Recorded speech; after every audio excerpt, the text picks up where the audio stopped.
तो मैं श्रद्धा सुमन अर्पित करता हूँ अपने पिता स्वर्गीय श्री अर्जुन सिंह यादव जी के पिताजी और जो इस क्षेत्र के विधायक भी रहे और निर्दलीय विधायक थे, साथ ही साथ सांसद बनने का गौरव मिला उन्हें। उनकी जो जौनपुर का डीएनए है, हम लोग एजुकेशन को बहुत ही महत्व देते हैं। आप सब लोग तमाम इतिहास पढ़ते होंगे, मुगल काल में क्या रहा है, अंग्रेजों के समय में क्या रहा है, तुर्की सरकी शासकों के समय क्या जौनपुर रहा है। तो पुराने समय में जौनपुर को सिराजे हिंद की उपाधि दी गई। सिराजे हिंद मतलब जहाँ पे ज्ञान का भंडार हो। तो वो ये हमारा जौनपुर का डीएनए है, जिसको पिताजी ने बखूबी समझा और हमारे जौनपुर का जो शिक्षा का स्तर था उसको आगे बढ़ाने के लिए उन्होंने सदैव प्रयास किया। इस महाविद्यालय की स्थापना की। ये महाविद्यालय मेरी दादी जी, उनकी माता जी के नाम से है। और जिस समय इस महाविद्यालय की स्थापना वो कर रहे थे तो उनकी तबीयत बहुत खराब रहती थी, लेकिन फिर भी इस महाविद्यालय से मैं समझता हूँ उनको वो लगाव था जैसे वो एक इसको संस्थान नहीं समझते थे। हमारे समझ से उनको तो स्वयं इसमें उनको अपनी माँ दिखती थी। साथ ही साथ उन्होंने अपने पिताजी के नाम से गुलालपुर में महाविद्यालय की स्थापना की। और मैं समझता हूँ कि उनके जैसा शख्स इस पूरे पूर्वांचल, इस पूरे उत्तर प्रदेश में नहीं होगा जिसने अपने माता पिता के नाम से महाविद्यालय की स्थापना की। बहुत छोटी बात नहीं होती में महाविद्यालय, लेकिन उनका सपना था।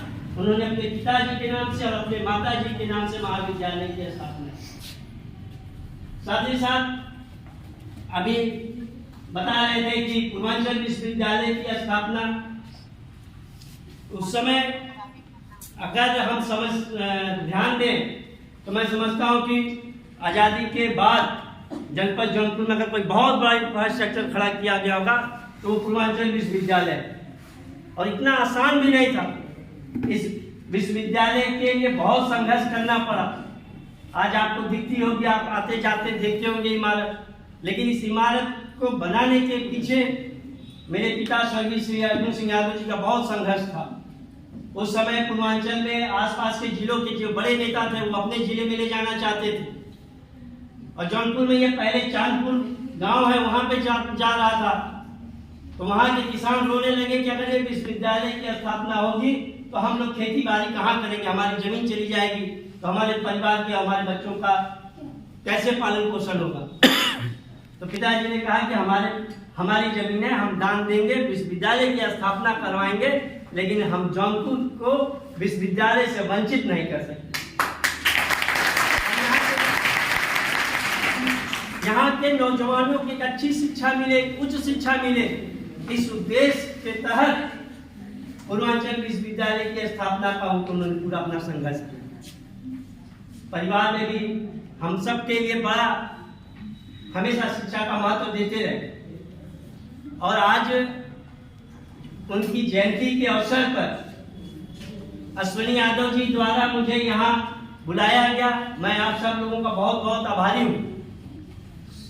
ये ठीक है कि मेरे पिता हैं तो स्वाभाविक सी बात है कि मेरा अपना एक अलग लगाव होगा, लेकिन अश्विनी जी का लगाव ये था कि उन्होंने एक अलग जगह समाज के लिए, और जिस सामाजिक न्याय की वो लड़ाई लड़ रहे हैं उस सामाजिक न्याय की असली परिभाषा को देने का काम स्वर्गीय अर्जुन सिंह यादव जी ने किया। तो मैं आप सबको बहुत बहुत बधाई देता हूँ, धन्यवाद देता हूँ। और एक सपना मेरे पिताजी का और था। उनकी एक चाहत थी कि जौनपुर को एक बहुत बढ़िया रेल कनेक्टिविटी मिले। इसके लिए जो सिटी स्टेशन है उसकी स्थापना में उन्होंने बहुत उसके विकास के लिए बड़ा काम किया, लेकिन उनका एक मकसद पूरा नहीं हो पाया।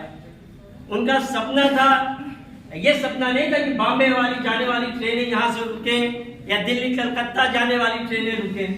उनका सपना था कि यहाँ Jaunpur to Mumbai, Jaunpur to Delhi, Jaunpur to Calcutta की ट्रेनें यहाँ से शुरुआत। और मैं आप सब लोगों को विश्वास दिलाना चाहूंगा कि अगर भविष्य में मुझे कभी मौका मिला तो इस क्षेत्र में और अपने स्वर्गीय पिताजी के सपनों को पूरा करने का पूरा प्रयास करूंगा। बहुत ज्यादा बात न करते हुए मैं आप सबके उज्जवल भविष्य की कामना करता हूं और उम्मीद करता हूं कि आने वाले समय में आप लोग पढ़ लिख के जब यहाँ से जाएंगे, कहीं सरकारी नौकरी में होंगे, कहीं उच्च पदों पर आसीन होंगे, चाहे जहां भी होंगे, तो आप इस महाविद्यालय के साथ साथ इसके संस्थापक स्वर्गीय अर्जुन सिंह यादव जी को जरूर याद करेंगे, अपनी स्मृति में बनाए रखें।